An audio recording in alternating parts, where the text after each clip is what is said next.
Preface. This book is directed primarily to executives seeking to expand their personal power. It is not a discourse with managers about the art of leadership, but an exposition for aspirants to power about the underlying craft. To be sure, there is much in common between the two groups, but persons of power are driven by ulterior motives completely different from those of conventional executives. The strategies and tactics of the former go far beyond the usual competencies of the latter. Immediate application for most of what is presented can be found by those who have built at least a moderate base of followers, a legitimate authority. A word of caution should be offered, however, for those who have not yet crossed this threshold. Diligently observe the arts of the masters, so that you will be effectively facile with them should the time come in your future career.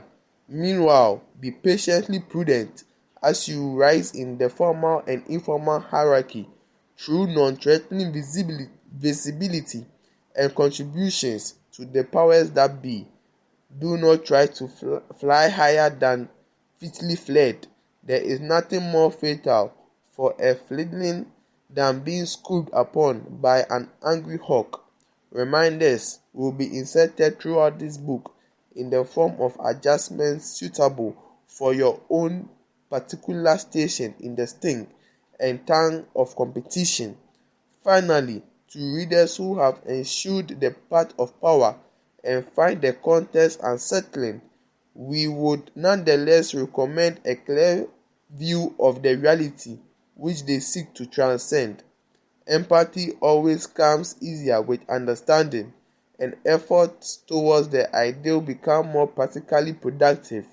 Here then are a power posture and operational specifics that have worked from the days of Genesis and I-Ching to the Prince and the New York Times, an armamentarium for great power, straight and varnished, to be diluted and painted by the reader as suits his or her own purpose. The R.G.H.Siu, Washington, D.C., August 1978.